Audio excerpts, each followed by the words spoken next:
D'abord, le dialogue qui a eu lieu était très bien monté.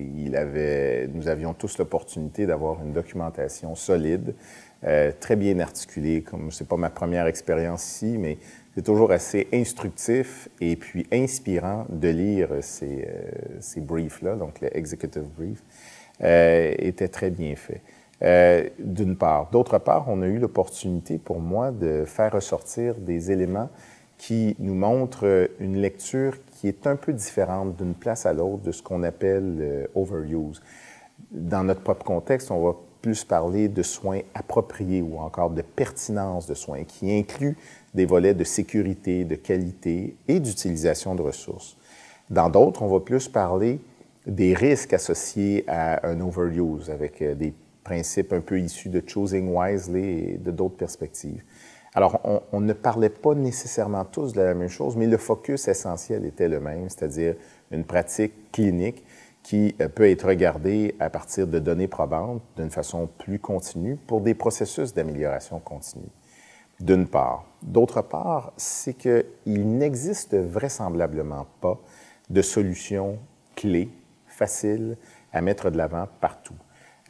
Toute la planète est concernée par ça, bien sûr dans les pays industrialisés, mais il y a des lieux où est-ce qu'on peut avoir plus d'emphase, donc la posture gouvernementale, la posture des cliniciens et celle également des citoyens, celle des partenaires, qui soient les universités, les centres de recherche. Donc, on a été capable d'avoir une appréciation plus soignée, plus signifiante de la collaboration qui peut être faite par plusieurs acteurs autour de cela. Ce qui a été intéressant aussi pour nous, comme l'insight, quand on sort de là, c'est de voir tout le potentiel que présentent les initiatives canadiennes de ce côté-là, qui ne sont pas réservées à quelques institutions, mais qui viennent de plusieurs perspectives, qu'on soit de grandes associations médicales canadiennes ou encore de groupes de recherche ou encore d'institutions canadiennes ou même disposées dans chacune des provinces. Il y a tout un élément d'intérêt qui nous permet d'ailleurs de croire qu'on aurait avantage à travailler de façon plus conviviale, plus rapprochée ensemble, de pouvoir échanger sur les meilleures pratiques de changement et qu'on est capable également de monitorer l'évolution de ça.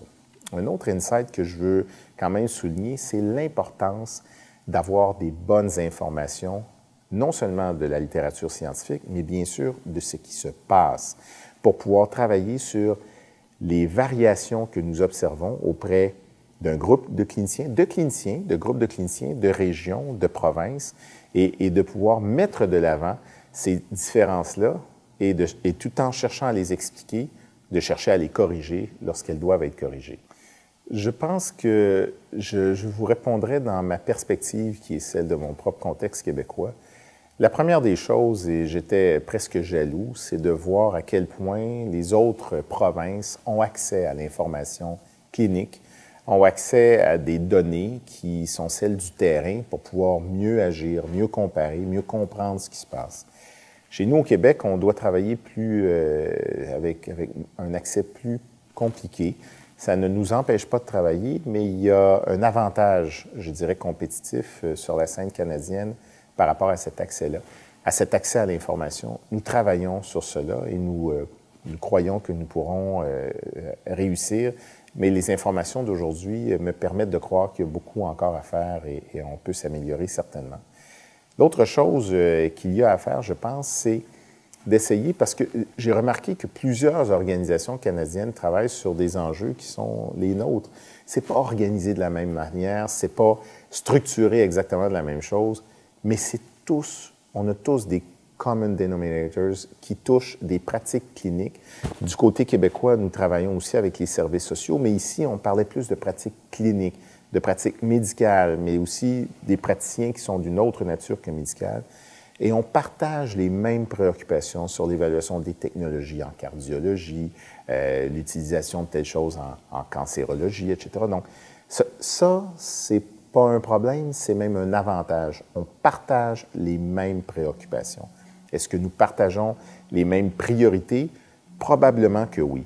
Ce que je mentionnais, c'est que le travail que nous aurions à faire du côté québécois, mais le travail que nous aurions à faire du côté de l'INES, c'est de saisir l'opportunité que nous venons de constater à partir de ce dialogue, de toute la sphère canadienne qui est prête à collaborer, pas seulement avec l'INIS, mais entre toutes les juridictions, puis avec les organisations scientifiques comme celle bien inscrite dans le McMaster Health Forum, pour nous permettre de mieux comprendre quels sont les avantages que nous pourrions faire de telle ou telle stratégie et d'innover en ce sens-là.